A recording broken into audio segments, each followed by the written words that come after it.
from the live action one to the fast food ones. What's your favorite?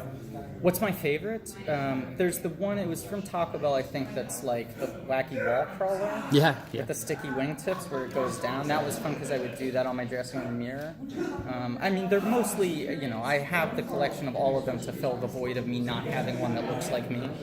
I'm very jealous of Peter because he got the Funko Pop, and I'm still constantly pushing on that front. I think, those ones are fun. I mean, any of the ones that I like, things that do things. There's like a little wind-up one of him on a pink Vespa. That's fun. There's a water gun one. From from Taco Bell or Carl's what? Jr.? Yeah, Carl's Jr. Yeah. They had a whole bunch of. I like that. Like the chick had a finger puppet. Hi there. Hello. Hi. I'm Peter. Peter? Griffin. I'm Rebecca. Hi, Rebecca. Hello. Very Hi. nice to meet you. Hi, I'm with the nurse. Jimmy. Hi, Jimmy. I'm Peter. Nice to meet you. And are you all from Bleeding Cool? I'm Jimmy from Bleeding Cool. She is not. From Nerds and Beyond. Gotcha. Rebecca, Jimmy, two Jimmys. Yes. Great. Cool. Want to make sure I wasn't forgetting one. You of your could call names. us Becca if that'd make it easier for you. No. No. It's, by the way, the correct plural is two Jimmy. Two Jimmy. No, not Jimmy. It's two Jimmy. Two Jimmy. One Jimmy, two Jimmy. Two Jimmy. There you go. Yeah. Better write that down. No, they know.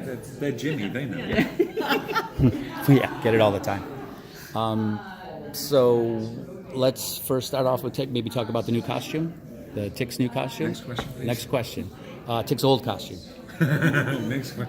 Next question. No, how much? We were just talking a little bit before you sat down. We're big fans of every incarnation of the Tick and Arthur. So I'm wondering how much do you pull from past incarnations, whether the live action Patrick Warburton or Townsend Coleman?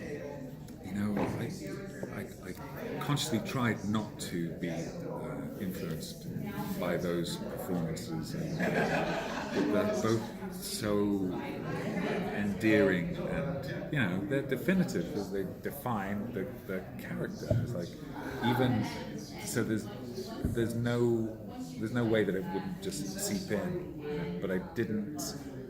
I really tried not to. I only saw just a little bit, for instance, of the Patrick Warburton show, and I thought I loved his performance, and I didn't want people to think, oh, he's just doing his version of Patrick Warburton's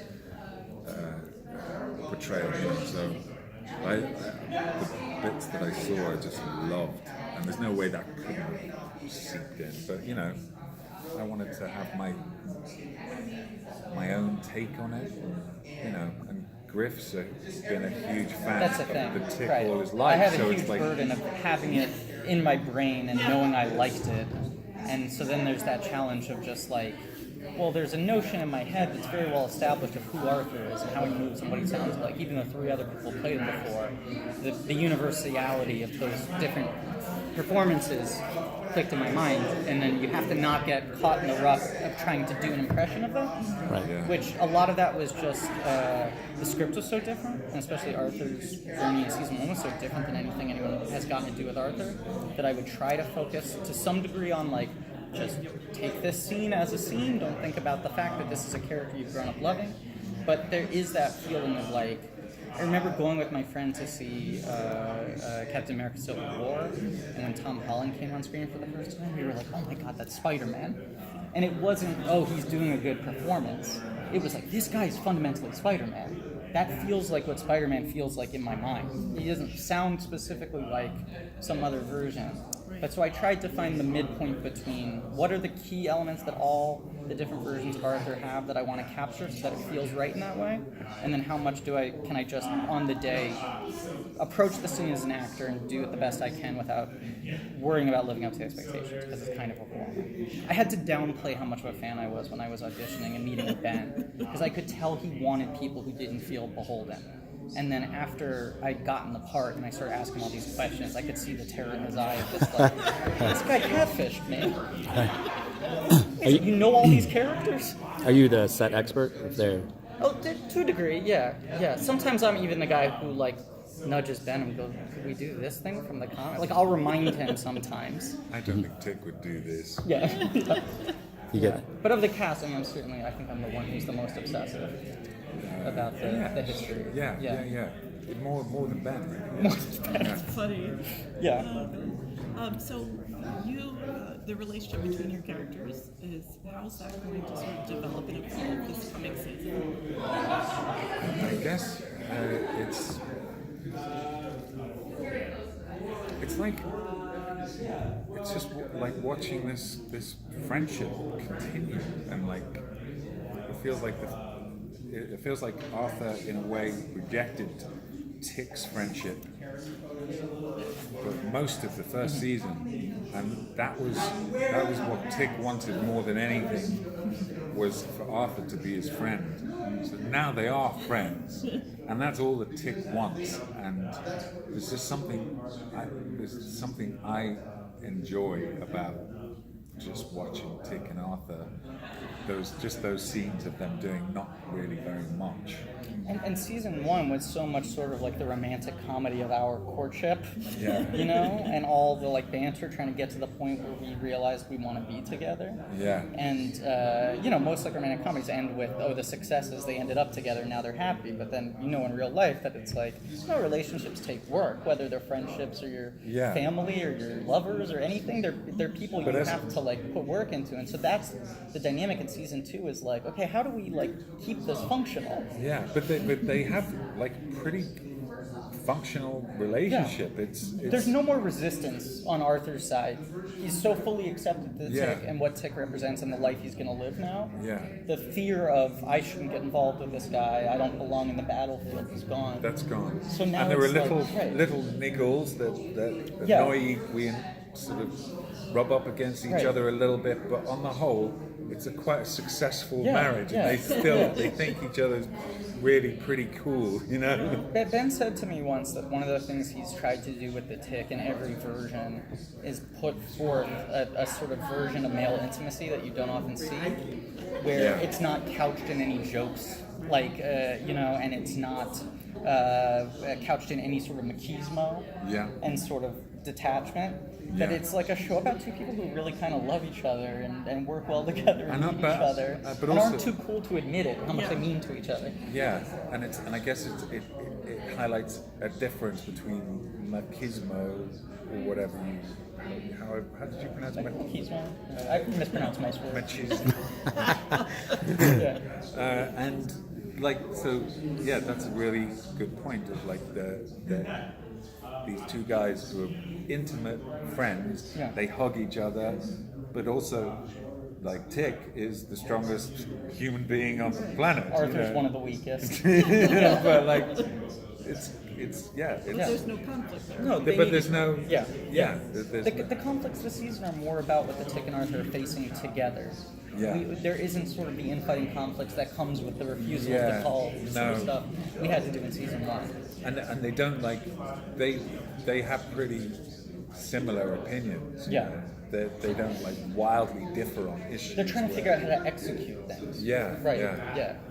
And they trust each other A lot, and they know each other's strengths. You know, Yeah. like Arthur's strength is paperwork. It turns out like that's his superpower. All those years of counting. Yeah, and Yeah. Tick's strength is strength. So Yeah. Arthur's weakness is weakness. So Yeah.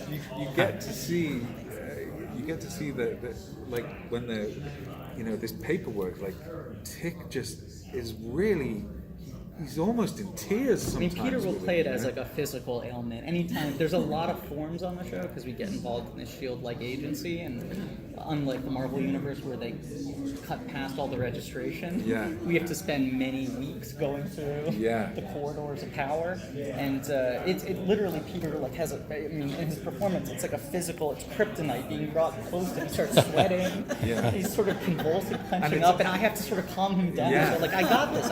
I filled it out. It's fine. It's how I feel in real life, and it's Right. also how Ben feels about paperwork. I'm in the same way. That was the hardest thing I had to and do as you, a yeah. performer was act like I enjoyed it.